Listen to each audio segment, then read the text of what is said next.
Right. Today's session, Okay. what we're doing is, covering learning outcome 3, and if we get some time, then we'll also cover learning outcome 4. Now, Okay.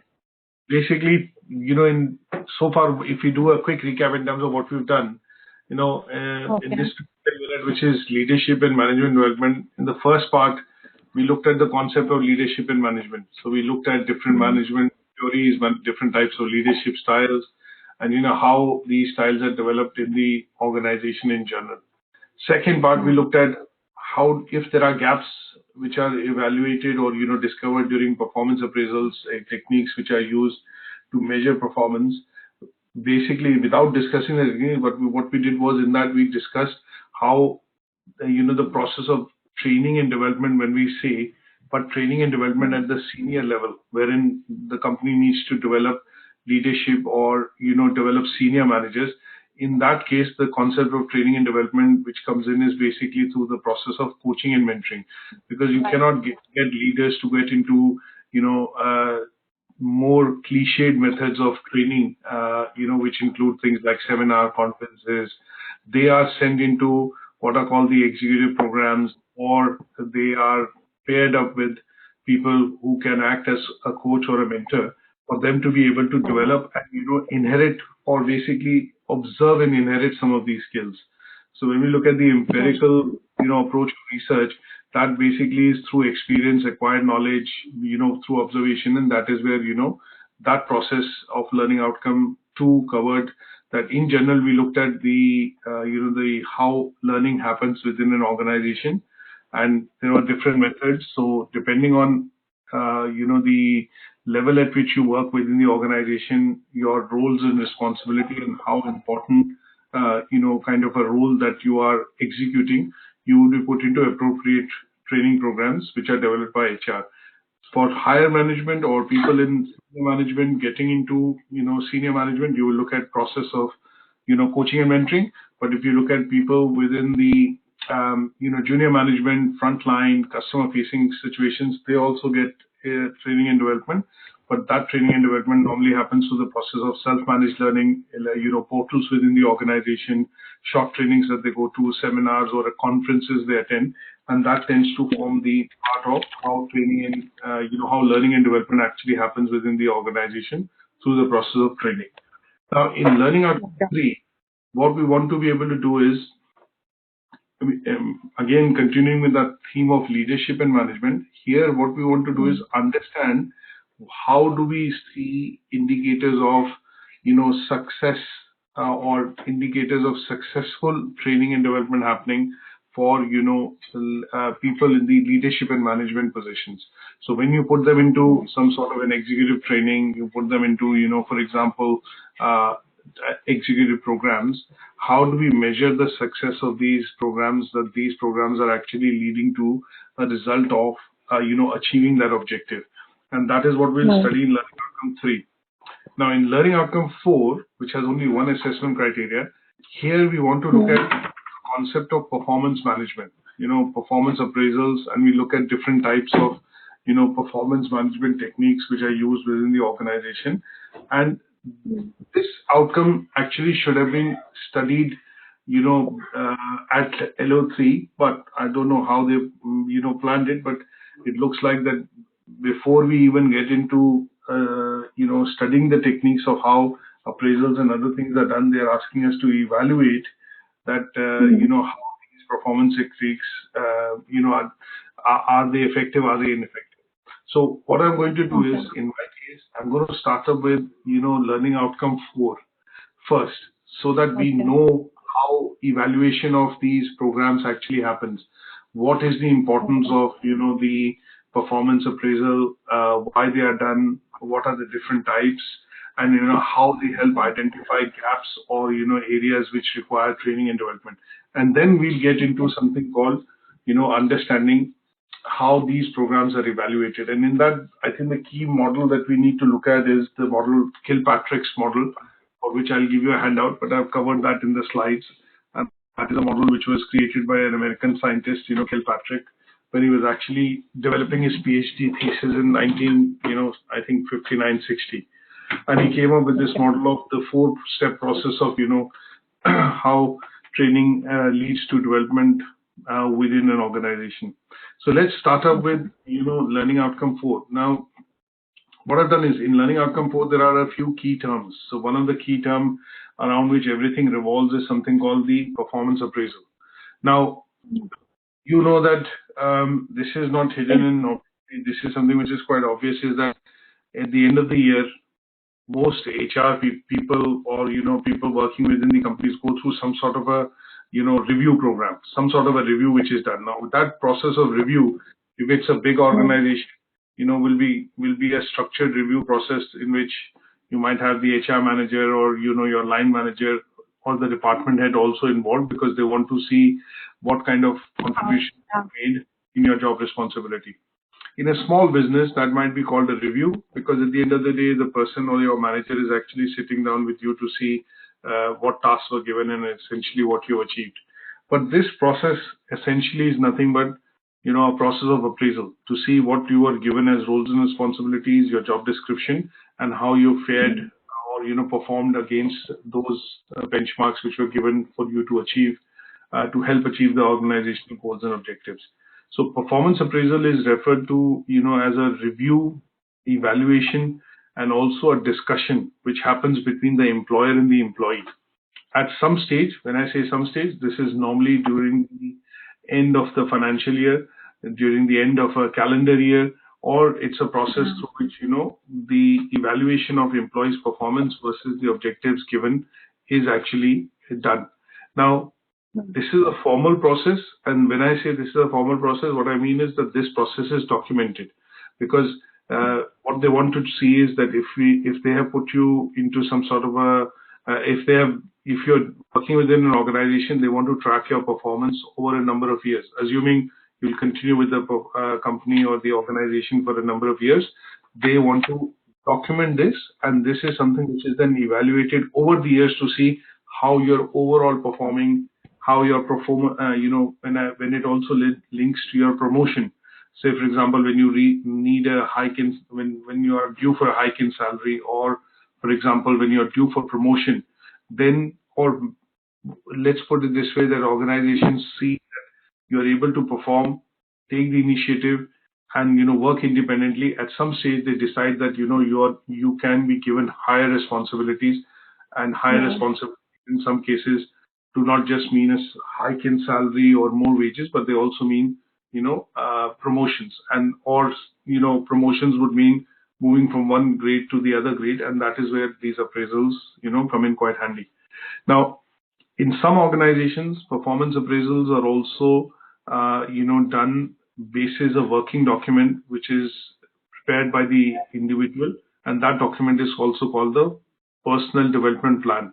And in some cases, that document from an organizational perspective is called the CPD, or career professional development, because that document allows the organization to today understand clearly that when sometimes you are asked these questions in the interview, when you're interviewing for a new job, things like, where do you see yourself in 2 years?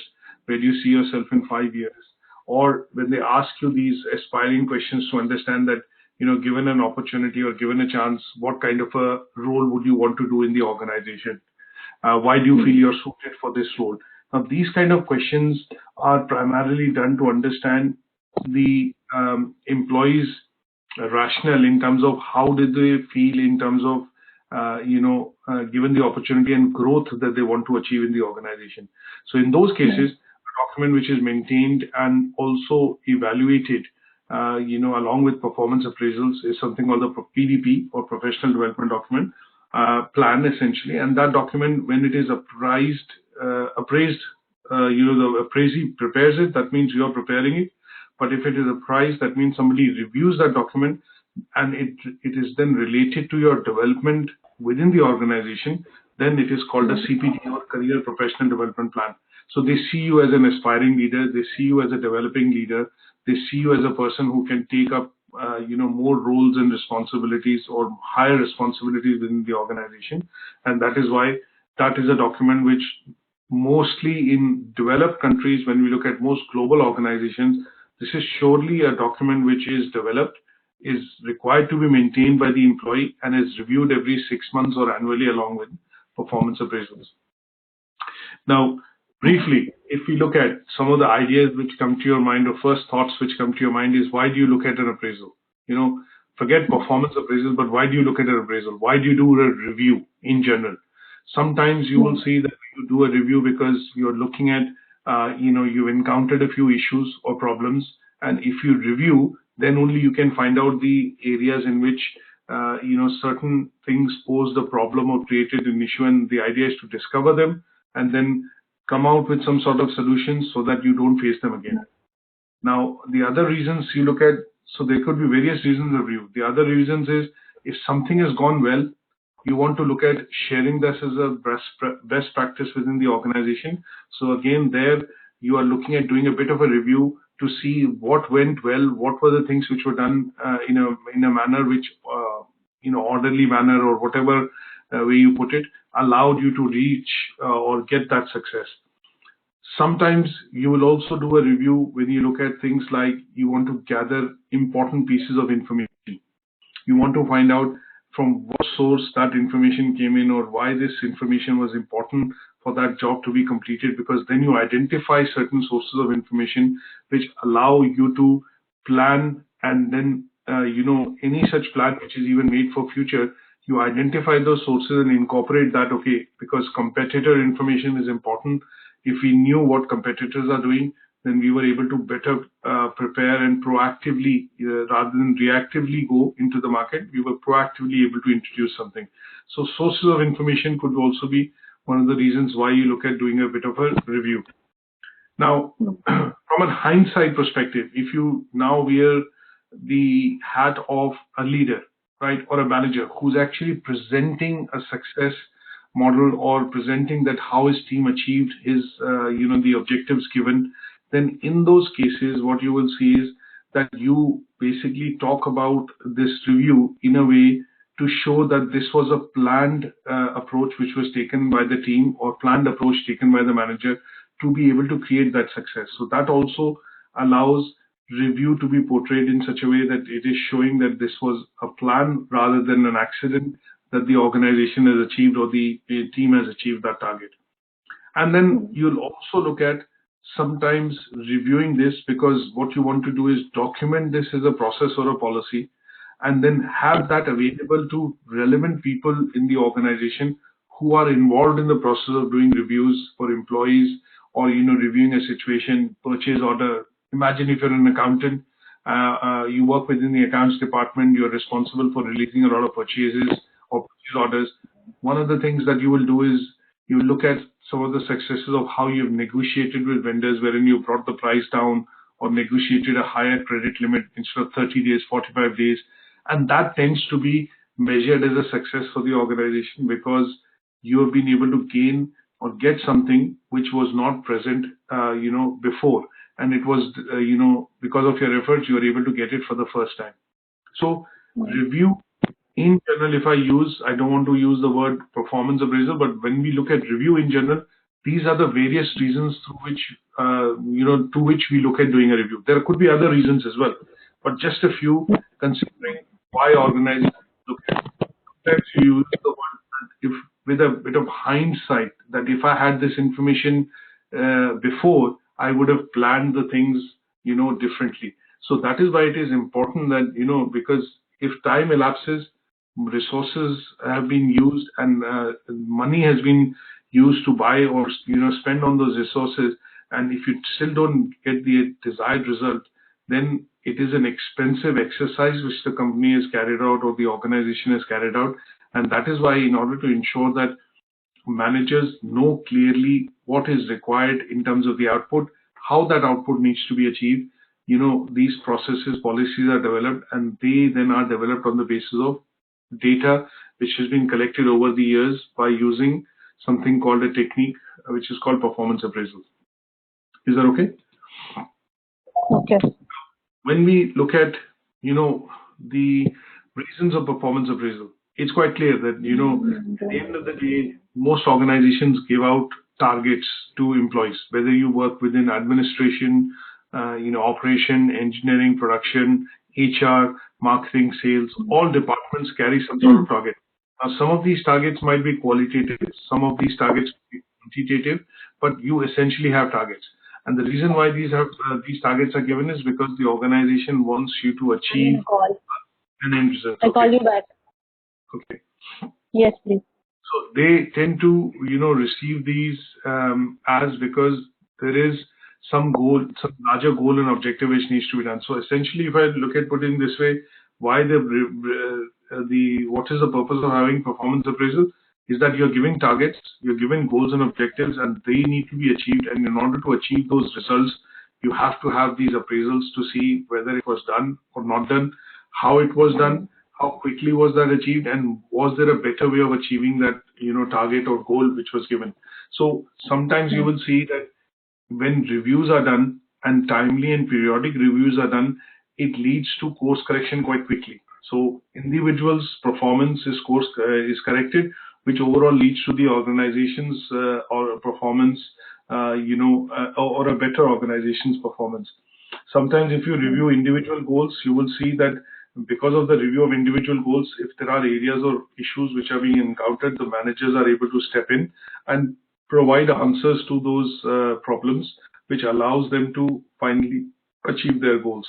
A simple example that I would give here is if you look at people working within sales, they normally do not have reviews at the end of the month or towards the end of 6 months. They have reviews pretty much on a daily basis, and in some cases when you're working within sales positions, when revenue is being tracked, you will see that your managers would ask you, how was your day? And towards the end of the day or towards the end of the week, they will ask, how much have you achieved? How many customers have you met? But these are informal reviews which are happening maybe verbally, not documented, but they are also a form of review which are happening because if they let the performance of the individual or the teams slip on a weekly basis, the gap to cover across the month or 3 months or 6 months becomes too big for it to be covered or recovered. And from that angle, what you normally see would be that these process of informal reviews regularly happen, and these could be happening through discussing results, small meetings which are happening, discussions happening between your manager, supervisor, and yourself.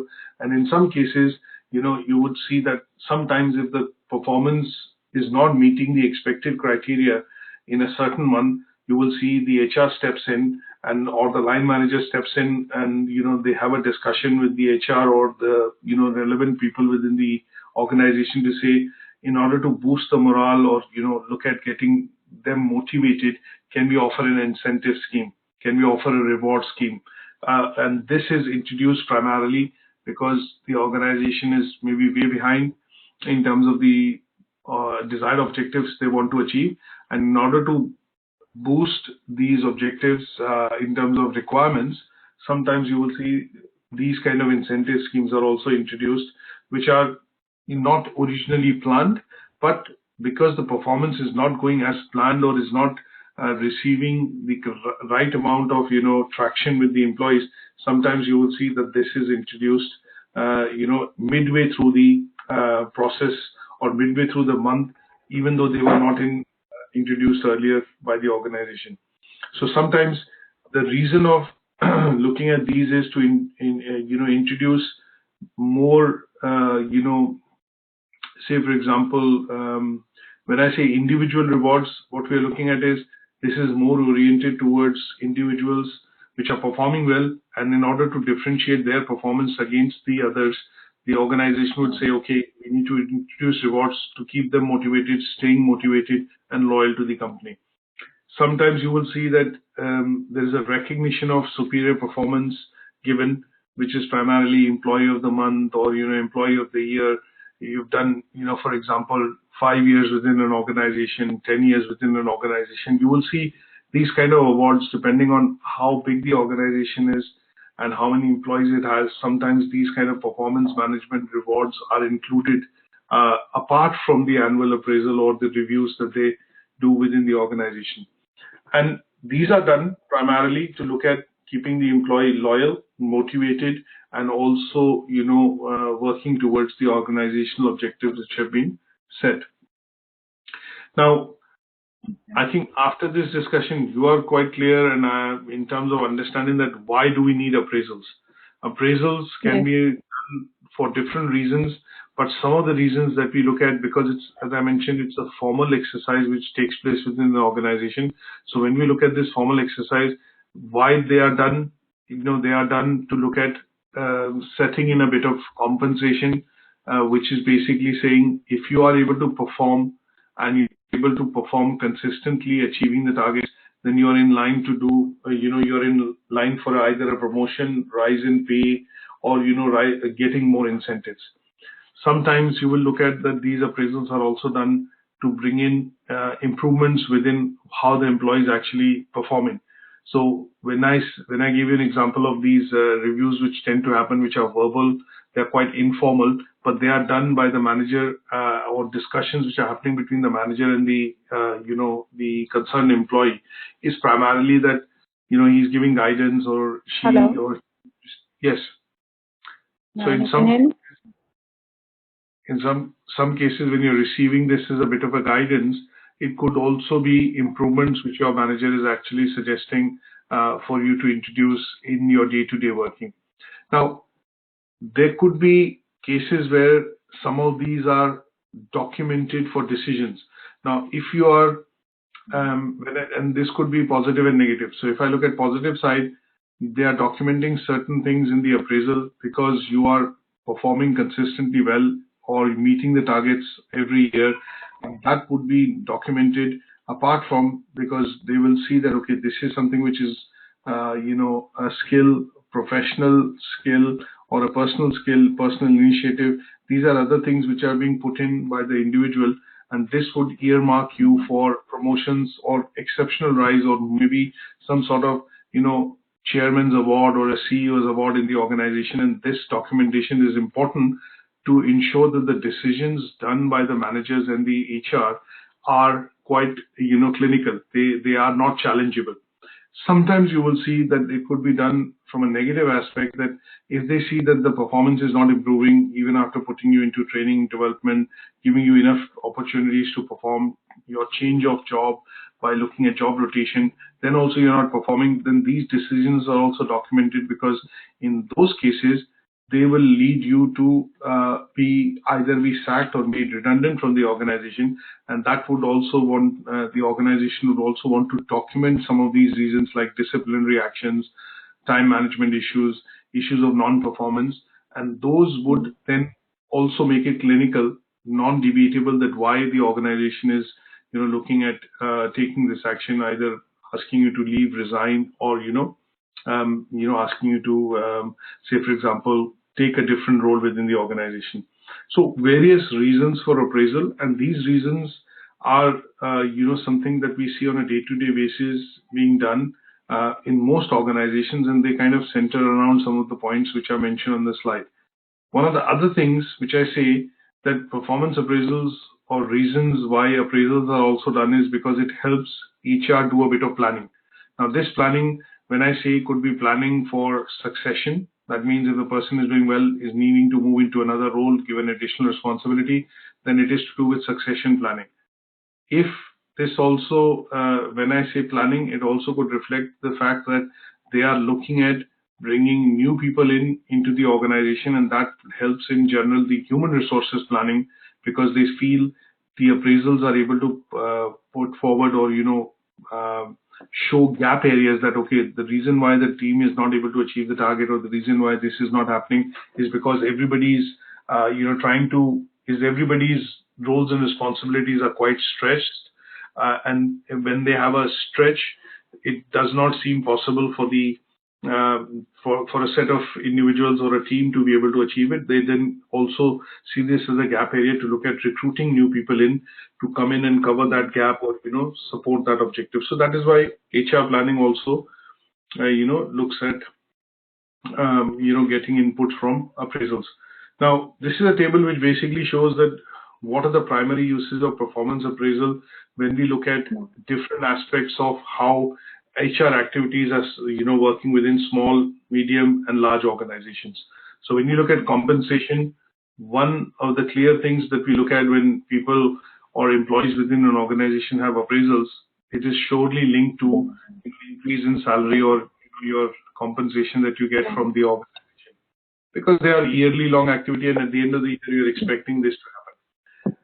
Sometimes you will see performance. The second most important criteria is improvement in terms of identification of which are the areas in which you need to improve, and then the HR puts some sort of training and development programs in place.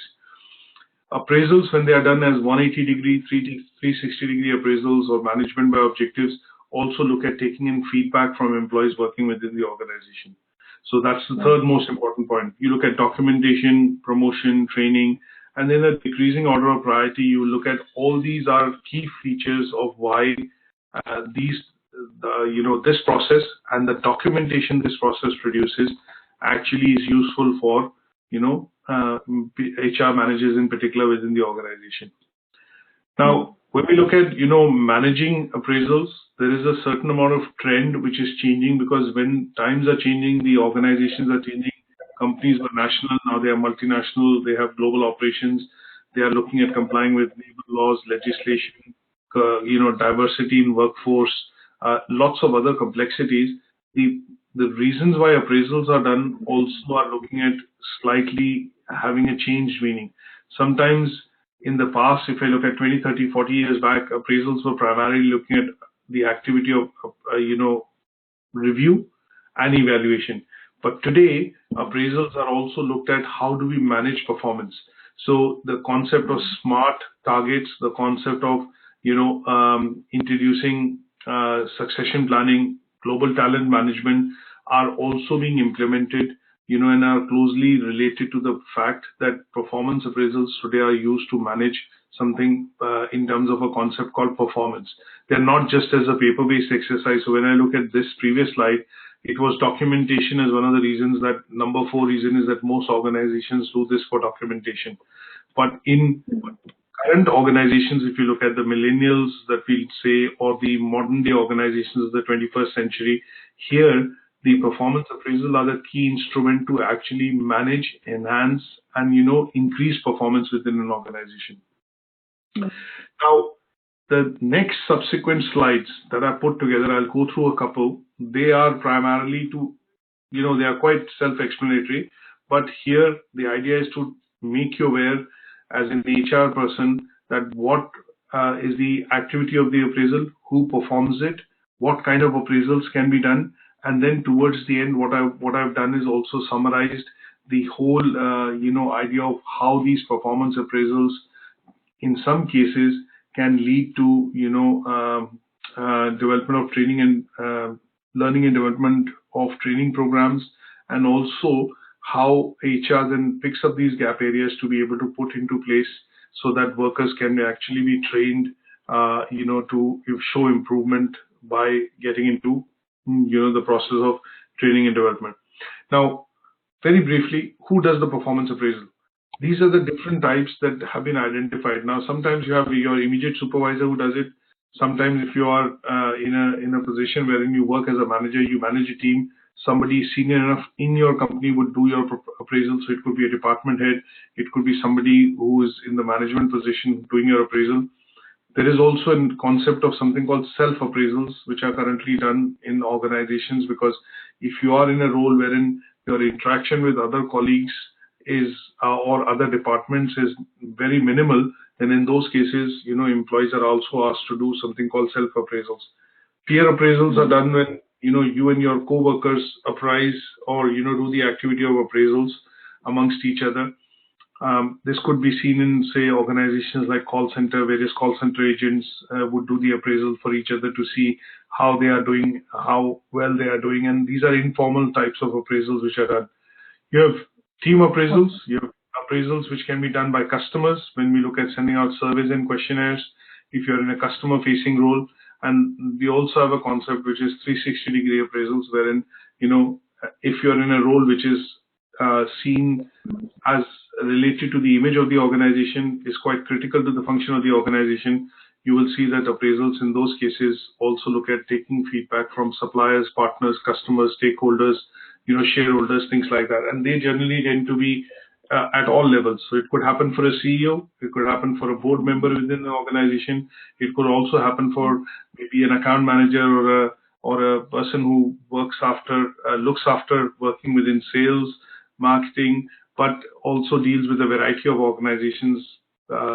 It could also be in the case of, for example, an HR manager. It could be in the case of public relations manager, because they deal with a lot of agencies, and the idea is that in those cases when review techniques cannot pinpoint exactly in terms of how you're performing or where are the critical factors of performing, they would also look at, taking up 360-degree appraisals. Now, these appraisals, I've defined them in one slide each to give you a good understanding. And the one that I want to focus on is the 360-degree appraisal. Now, this one in particular has become popular now with a lot of services organizations in particular. And here, the individual looks at doing his own appraisal, but at the same time, there is a survey or a questionnaire sent out by HR to various people's or various departments where the individual has a direct interaction. So it could be through their peers, customers, various teams, which could be various departments that the individual works with within the organization, and in some cases it also goes to superiors or people who are even outside the organization but not directly related to the person, but indirectly contributing towards the performance of that individual. So this is normally put out through a survey, questionnaire, or some sort of a form which is posted to the person. And some of these appraisals can be through opt-in process only. You do not need to necessarily do this, and sometimes it is primarily through the process of opt-in. One thing over there, can I ask? Yeah, go ahead. Yeah, 360 appraisal. If I apply, I'm working in a recruitment business and all that. I have different section over there and different departments working, and different teams are working under me. So Correct. for the better understanding, do you recommend that when I go for appraisal, I apply this method 360 degree appraisal? Well, sometimes I would say, I don't have a clear answer for this. I would say yes and no. Yes could be sometimes you see that you need to get feedback in the form of compliments from customers. So when you look at reviews and when you look at in particular compliments which are coming in from different people that you interact with, helps you to generally build confidence, helps you to understand that the job and responsibility that you're doing is meeting their expectation or is doing some value addition. No, in the cases, because sometimes they tend to open up, and this is something that I'm going to go into the next few slides. They tend to open up, issues which are which kind of can also look at demotivation, because sometimes some people, whether it could be peers, colleagues, customers, could look at giving you negative feedback, and that needs to be looked at from a different aspect, because sometimes they are done from a point of view of errors or deliberately, and that is where this needs to be managed as a process through a structured channel. Normally it is done by somebody.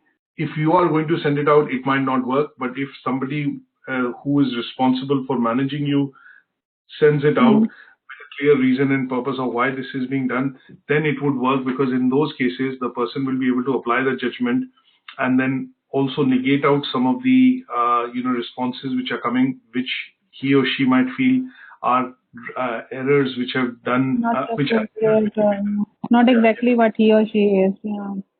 Correct.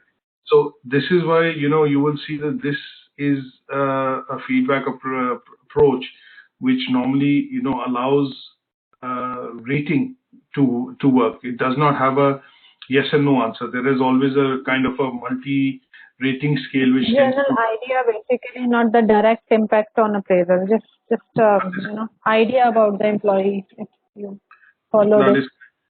Yeah. So this appraisal technique is not, used as a decision-making criteria. It is one of the techniques that they use to benchmark or look at collecting opinions in particular from various sources.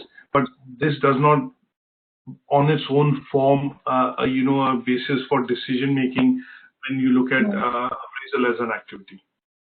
Okay. Okay. Now, Yeah. what we want to look at is there are lots of problems which performance appraisal also bring up.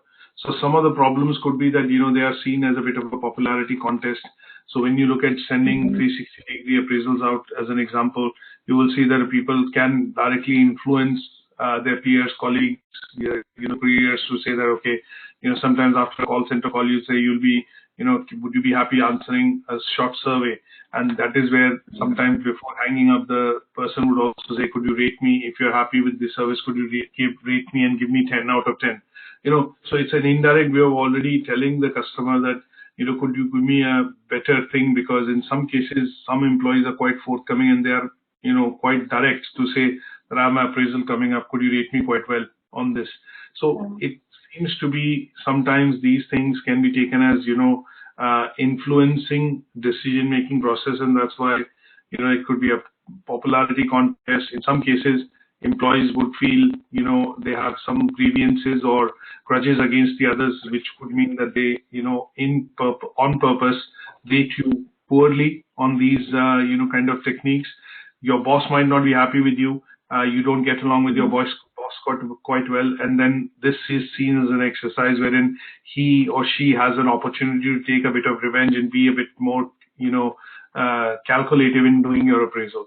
So some of the negatives of appraisals are also, that sometimes they can be treated as they have some outcomes which are, not favorable. So that is why you also look at these as problems which can be advantages or disadvantages of appraisals as an activity. Okay. And in those cases, in order to remove bias, you will see the 360 degrees done in some cases. So if you're in a very popular role and you have a very responsibility which requires you to be in in public light or in terms of represent the company, sometimes some people will not be happy with you, but that's why they end up taking a 360-degree appraisal, because they want to see how customers feel, how suppliers feel, how employees feel, how your peers feel, and how your superiors feel. So appraisal in general is an important activity in HR. In all organizations, it is changing from just looking at reviewing performance to measuring and improving performance. And there are different techniques through which appraisals can be done. And there are some advantages and disadvantages of how appraisals are also done. And when you work within HR, sometimes you're also given trainings on how to look at doing appraisals. Even though this is something that you are expected to understand, but sometimes you will see that appraisals and appraisals technique would vary. So if you work within, say, organization which is like Facebook, LinkedIn, Microsoft, wherein you're predominantly dependent and doing appraisals for people who are coders, programmers, or are involved in product engineering, their appraisal techniques could be different. But if you see appraisals, how they are done in a production engineering organization, it might be different. But when you see appraisals and the type of techniques which are applied in organizations which are in financial services or services in general, they would be different. If you look at appraisals which are done in military, or for example, organizations wherein authority works, could be totally different.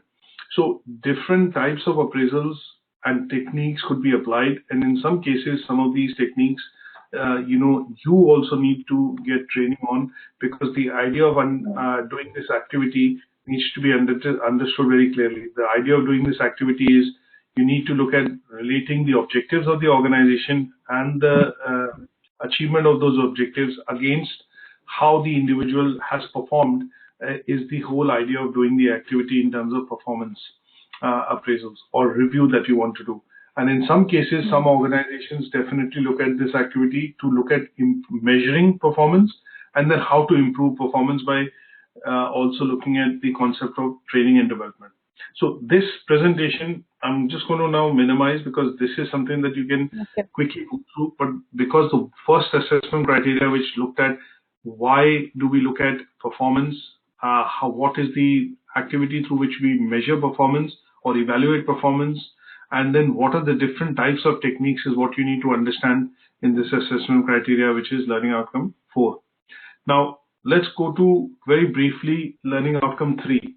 Now, in learning outcome 3, what we want to be able to do is, you at some stage when you've evaluated how the evaluation is done, at some stage you want to look at whether the what is the effectiveness of evaluation of these programs? Are these programs effective enough, when you apply them to senior positions or people within leadership and management positions? So what I want to be able to do in this learning outcome is cover a few things and relate it to understanding why these programs are developed and then how they are implemented for people within, managerial or leadership positions within an organization. So some of the definitions, when we quickly refresh, we've been covering this throughout the unit. So when I look at management, any managers, if you recall difference between managers and leaders, managers are focused on doing or tasks. They are focused on, doing day-to-day activities. Leaders focus on vision, long-term, and they use, their time and ability and skills to be able to detect what could be the trends which are going to come in the future, what kind of products would be required, what kind of services the organization would offer. And they are de-linked from the whole concept of sometimes the day-to-day operation or day-to-day activities which are happening. We also looked at one of the difference between management and manager and a leader was that sometimes when you use the word competence and you look at using the word commitment, how they can be applied to two. So when you look at competence more or less relates to manager. When you look at commitment, it more or less relates to leader, because here the leader is committed to ensuring the long-term viability of the business, long-term viability of the organization. But when it comes to competence, not all leaders might show competence, because competence is not something which you need to, or which you expect from a leader, is because they're not involved in the day-to-day nitty-gritty of the role.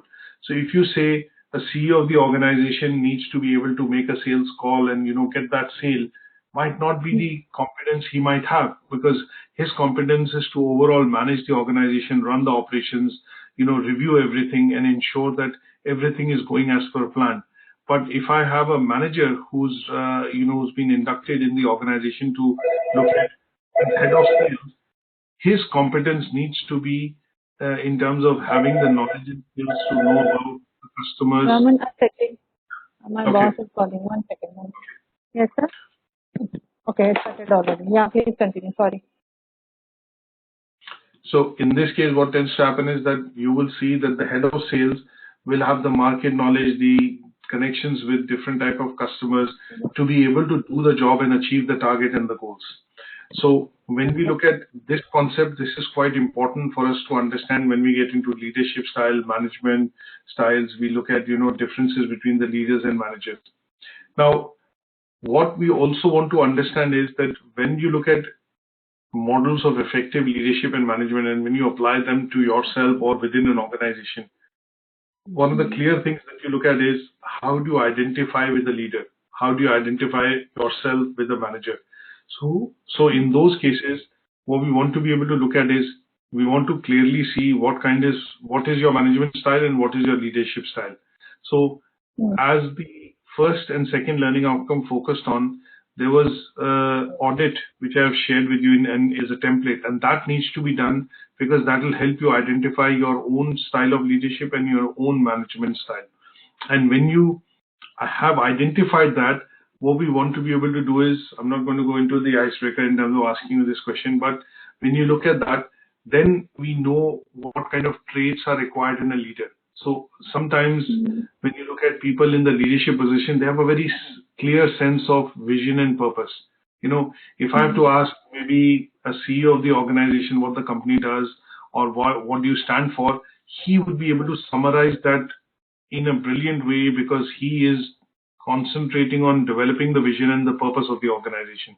But if I ask that same thing to a manager, he or she might relate it more operationally. In some cases, some managers are also having, the clear perspective of what the organization does. Don't get me wrong. But in most cases, if this question is popped to them, they will basically come up with a very, cliched reason or an operational reason of why the organization or what they are doing.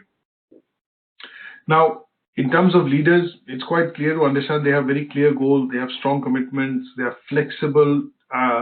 Sometimes when I say flexible, what I mean by word flexibility here is that they can scrap a project if they feel that this is not giving an outcome, because they are the decision makers to a certain extent. They will say, okay, we intended to start off this with a project. This was the investment, blah, blah, blah, but this has not come out right. So let's go back to the drawing board again. So they have to look at flexibility, because if the product is not right or the service that they're trying to bring out is not right, in some cases, they tend to change direction. And the idea or the approach of flexibility allows them to do, but not a manager. Now, when you look at leaders, they understand change and why change needs to be brought out. So I give you an example of Michael Dell in the previous discussions, that why at that point in time he understood that, okay, the model has moved on to tablets and smartphones also accessing internet, and that is why he came back to the organization and looked at rearranging, realigning the services which as a company they were offering. So they act as change agents. Leaders are very good at listening skills. They are able to collect feedback from all types and all walks of life within the organization. They are able to interact with the most junior, most employee directly, get feedback. They are able to, basically look at getting hold of those golden nuggets which they feel are required for them to collecting feedback, and that's why they have good listening skills. And leaders are very confident in taking risks. I think I don't need to give an example here, but if you look at Elon Musk, for example, as one of the leaders of an organization today, when you look at Jeff Bezos, they have started new businesses today, which, involve tremendous amount of risks, like, saying that, okay, we will send a man to Mars in 2025, or, they have taken on the likes of NASA to introduce a business which they feel is quite lucrative, but also ensuring that, it involves a lot of financial risk. So risk could be financial, it could be other types of risk, but leaders have the ability to be able to take risks. Now, when I look at some of the other traits which we see, now these were maybe personal. These are which are looking at, professional. So they have a lot of knowledge because they've come into this position after gaining a lot of experience. They have learned a lot of things from making mistakes at the junior level or at the working level when they were working as managers, or when working as individuals within organizations. They naturally have the ability to communicate. I think one of the key things which you see in leader would be they have the ability to communicate, listen, get feedback from all types of people working within the organization. You will also see that leaders sometimes tend to be resourceful and realistic. That means they know exactly when they start a project, they know what kind of resources will be required. They are to a certain extent realistic in terms of the success factors, keeping in mind the organizational ability to be able to manage those resources. So sometimes you will see leaders are realistic. Sometimes you will also see they are unrealistic.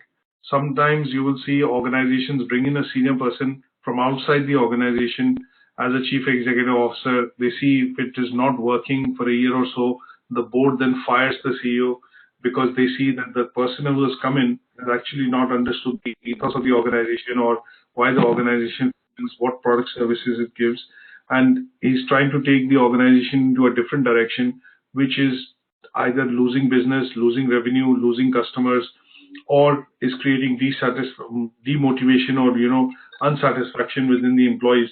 So they kind of fire the leader as well because they feel his way of working or demands are quite unrealistic as far as the direction that person is taking. Now, sometimes you will see that when leaders are inducted into the organization, this is something I mentioned as well, that they go through some sort of tests which are done, personality tests or tests which are done primarily to see that the person coming in has the right set of qualities or traits to take up that position. And here, apart from the job description which is made available, there are various other factors which are also looked into, things like checking out of references, performance in previous roles, 360-degree appraisal to see if the candidate being hired has genuine reputation and a good image within the society, in general within the public, is also looked at when you look at some of these things primarily for people coming into positions of importance, which is either as a leader or as a manager. Now, I'm skipping through some slides, but very briefly, when you look at different leadership styles, what we are looking at here is that when we look at different leadership styles, there are four that we look at in particular. One is coaching leader. The next is supporting leader. We look at delegating leader. Now, these are styles that we have also studied to a certain extent in management. You have autocratic, democratic, laissez-faire, and somebody who is a people-oriented leader. So these styles are applied to leadership styles. These management styles could also be applied to the leadership, and that is where you look at just renaming of these to basically say that this is a leader which is a directing leader because they're able to set goals, identify problems, and this is a style which is so you need to understand these 3 or 4 styles which are basically a part and parcel of the leadership styles when we look at within organization. So directing, coaching, supporting, and delegating. So delegating is equivalent to the laissez-faire style. So, a directive could be autocratic, and coaching could be, a supporting leader could be democratic, and that is where it closely mirrors what are the management styles. Now, I've had 1 or 2 questions which I wanted to ask in terms of, okay, have you understood what kind of an employee Rita is in the team, whether she shows this style or that style? This is something that you can course correct depending on, if you understood these slides. Now, going to some of the assessment criteria very briefly, because this particular learning outcome 3 and 4 are focused on practical aspects of what we've understood in 1 and 2. So the learning outcome asks us to analyze what are the success factors, which are required to develop leadership and management programs within the organization. Now, when you look at leadership development programs, there also, there's a term that we use which is called LDP, and this is a term that will come across quite frequently. So when organizations put together a program for people to develop them into leaders, they are called leadership management programs. Now, they tend to vary in length and type of activities which are done.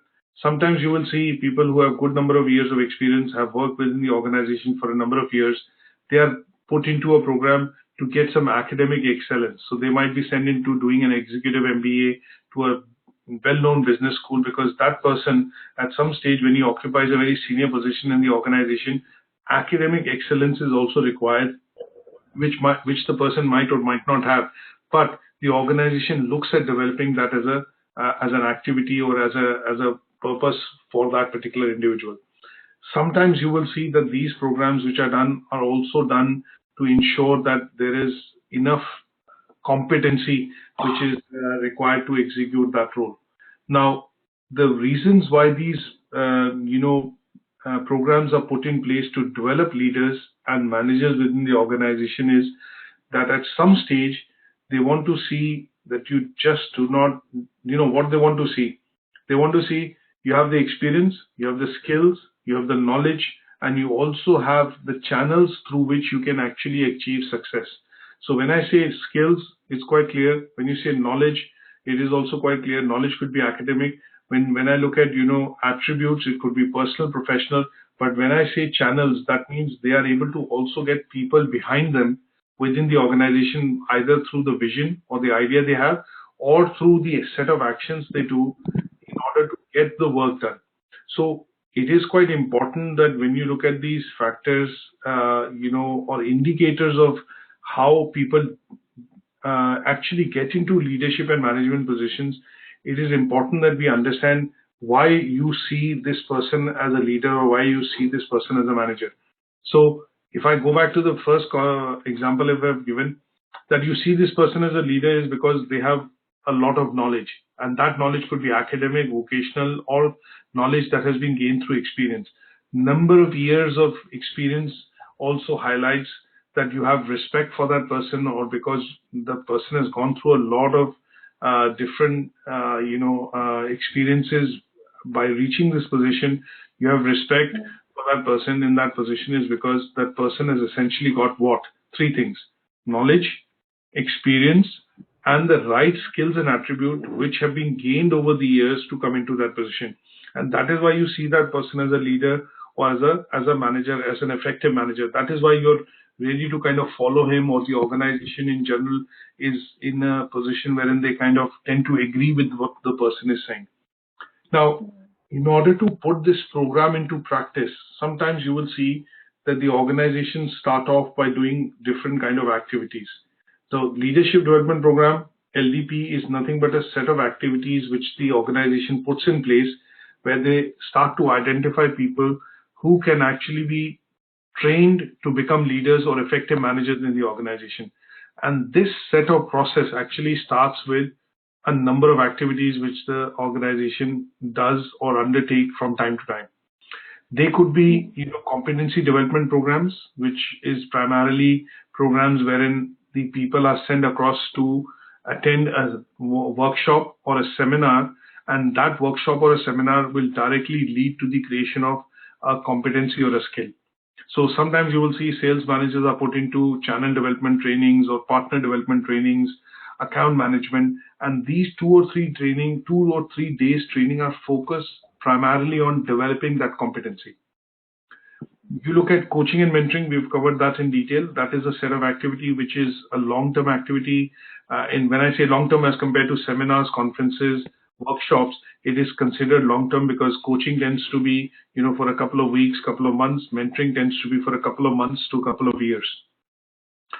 Then you also look at some of the activities which are put in place, which are primarily learning portfolios. When I say learning portfolios, they are set of smaller training programs which individuals are put through from time to time in order to develop skills and traits which are required to step into that role. So sometimes you will see in small and large organizations, you have these portals or learning the portals which are created by the organization, and they expect that you keep doing 3, 4, 5 trainings at least on a yearly basis, and depending on the grade at which you work, depending on the level at which you work and the responsibilities you have, you're given these set of trainings to complete in a year because they're documented in your PDP or a personal development plan. And sometimes you will see what are called developmental assignments. What are developmental assignments? I'll give you an example. Here, a company is expanding operations, for example, is opening up a new branch office or is opening up something which is an operation in another country.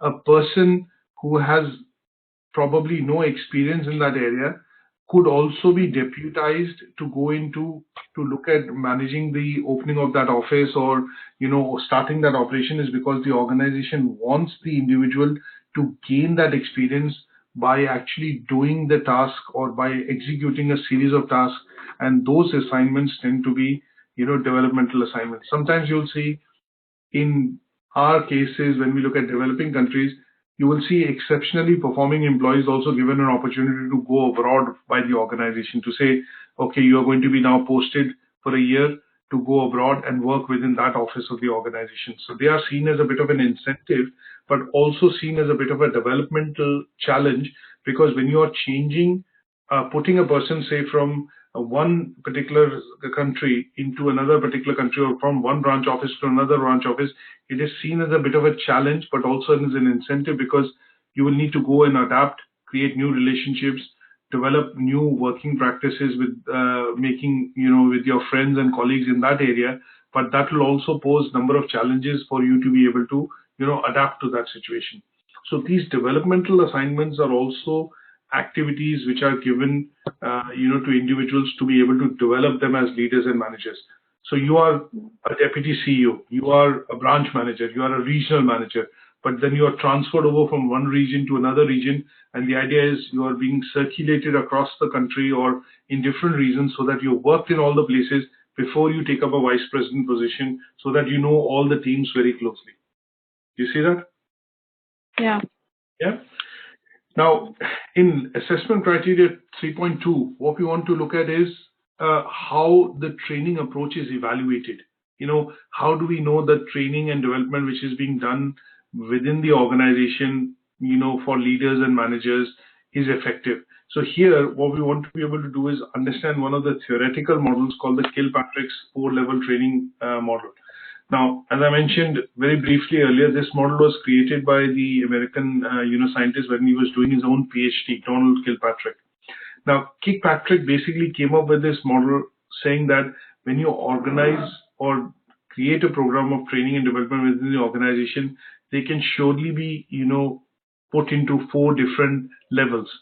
And these 4 different levels, he created an inverted pyramid to talk about, and these levels talk about that, there is a reaction level, there is a learning level, there is a behavioral level, and there is a result level. Now, sometimes, and he defined each of these stages as different stages. So sometimes when you look at reaction here, he's trying to say that employees react to training in a different way. Sometimes you will see, if you are putting people into training, they see this as a bit of a a non-useful exercise. They have a bit of resistance to this training which is being done. So in those cases, you will see that employees react rather than take it favorably. Now, learning refers to a stage wherein he says that, here employees actually gain knowledge from training because their mindset has now changed from being reactive to being the process in the process of being a recipient. That means they've aligned to the situation of getting into the training, and this is where they are able to, find the usefulness of training program which has been done or they have been put into. The next stage he talked about was behavior. Now, he talked here that sometimes you will see that when you put a number of individuals together in a training program, they are able to develop new skills because of the interactions they are able to do and the positive behavior they show as a team, and that allows them to, gain more skills.